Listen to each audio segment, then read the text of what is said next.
Just look at this. I still can't believe this is actually happening.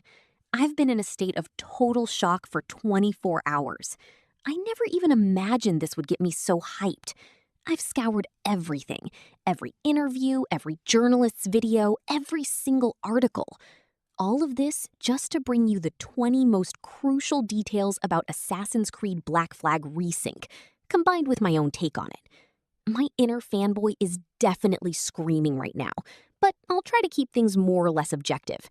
By the end of this, you'll 100% understand what kind of game is waiting for us. So leave a like, subscribe if you're new here, and let's get into it. The core philosophy behind this game. When they started the remake, the developers set a strict rule for themselves. Whenever they change or move something, which is inevitable since it's a ground-up remake, they must always ask one question. Does what we're doing go against the spirit of the original or not? If the answer is yes, they cut it out. The return of the veterans. To keep things on track, they brought back as many original developers as possible. The artists, designers, and the creative director of the remake is Paul Fu, who started working on the series back in the Brotherhood days.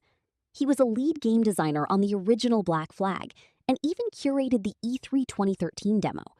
They've brought back the actors and even Darby McDevitt, but more on him later. The return of the architect. The original creator of the game, the man who came up with the Black Flag idea in the first place, Jean Gaston, is back. He's overseeing the series now, and this is his first major project back in the lead.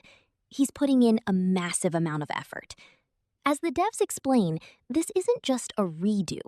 They are essentially starting from where they left off in 2013, finishing the ideas they originally had to cut or couldn't polish back then. It is not an RPG. Let me say this again because it's important. This is not an RPG.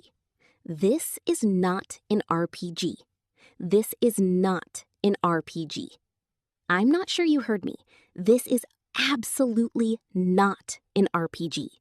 No levels, no dialogue trees, just classic action-adventure. Fixing the tailing missions. One of the things that drove everyone insane in the original was, of course, the tailing missions. Over 60% of the game used that mechanic, which was massive overkill. They've completely reworked this, taking a page out of the Mirage playbook. Tailing is still in the game, because if you cut it, it's a different game. But now, if you get spotted, it's not an instant desynchronization. It's an opportunity to finish the mission differently. The enemy will start running, leading to chases, fights, and so on. They are giving you gameplay instead of a loading screen. This is a huge win. New story content. You're probably wondering about new content. The devs aren't changing the original story or adding cheap plot twists like Mary Read actually survived. Surprise! No, it's the same game, but expanded. They've stated there are about 6 hours of brand new content. Darby McDevitt is back. The thing that literally made me jump out of my chair is that they brought back Darby McDevitt. The original scriptwriter is back, and I'm sure he's added a ton of high-quality material. Expanding Edward's history. They've expanded Edward's story. He's the second most popular protagonist after Ezio, but back then, the devs didn't know how much fans would love him. He never even got a DLC, and many important things were only revealed in tie-in books. That was a crime against the fandom. Now, we'll see more of his past, his future, and events following the end of the game. Alternate realities. There's even going to be content about Edward in parallel realities. I'm as shocked as you are, but I'll get to that in a bit. More time with friends. There will be more content involving our crew. In the first clip they showed, Edward is drinking on the beach, and Anne Bonny is singing a sad song about friends gathering in a tavern, knowing it's likely the last time they'll all be together. It's obvious this takes place after certain friends have died, and the appearance of Blackbeard here is clearly one of Edward's hallucinations. He saw them in the original, too. Blackbeard's treasure. Edward is wearing a new hat with a map on it. It looks like we'll be hunting for Blackbeard's lost treasures. Steed bonnet. There's also a new mission involving Steed Bonnet. Just look at them, the ultimate duo of disaster. I love their dynamic, and my heart breaks every time Edward says goodbye to him, knowing that off-screen, he gets caught and executed while calling for Edward to save him. Man, I'm about to cry. Let's move on. New ship officers. 3 new officers are joining the crew. They'll work on the ship and provide different perks, like extra defense or double cannon volleys. But they also have their own stories. We have Lucia, a priest, and a guy named Deadman Smith. They are fully fledged characters and loyal companions, and I can't wait to play through their personal quests. The new combat system. The game features a completely new combat system, which hasn't been received very well. It's essentially a hybrid of the Black Flag style and the Shadows system.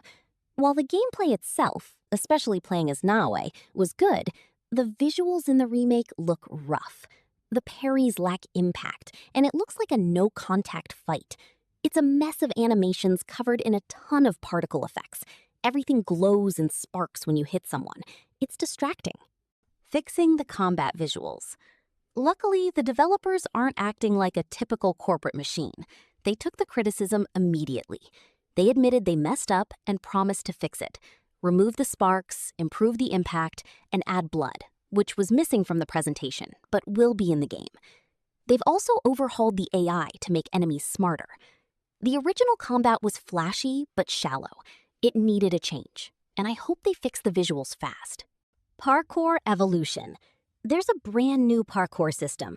Maps have been redesigned for more detailed free running, with manual jumps and various parkour moves.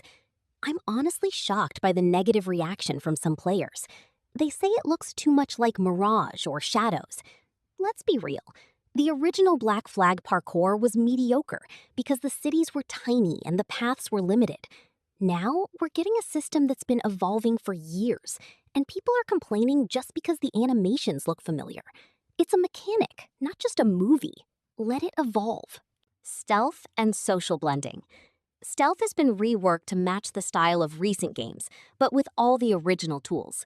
People are saying Edward isn't a stealth guy, which is hilarious because the devs wanted to add these mechanics, like crouching, to the original, but they couldn't get them to work in time. Now, they finally can. Plus, social stealth is back.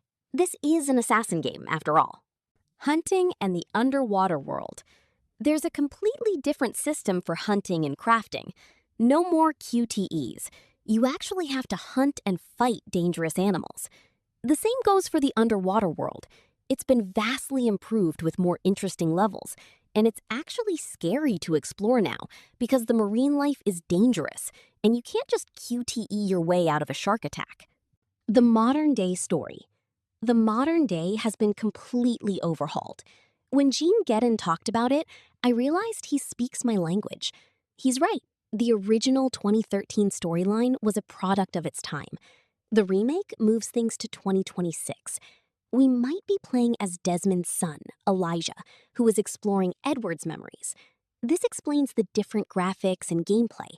It's a different version of the Animus. This keeps both the original and the remake canon in their own way. Plus, the modern story is now like the Rifts in Valhalla. You seek it out if you want it, but no one forces you out of the pirate world if you don't care. Ship customization and Kenway's fleet. Ship upgrades have changed. There are fewer resource types, 4 instead of 6, which is a nice thank you to the players.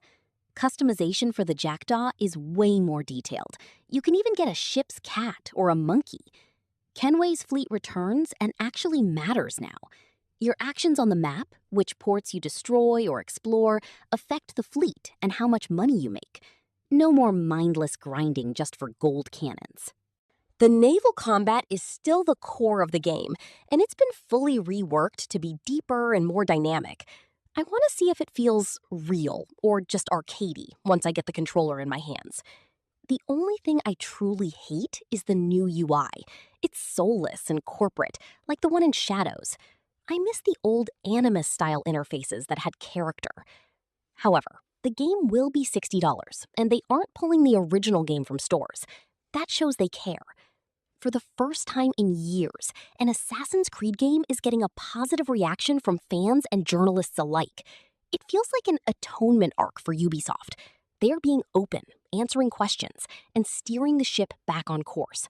It might not be perfect, but it's heading toward greatness. It's a reminder of why this series was great in the first place. Thanks for the support, and I'll see you guys soon.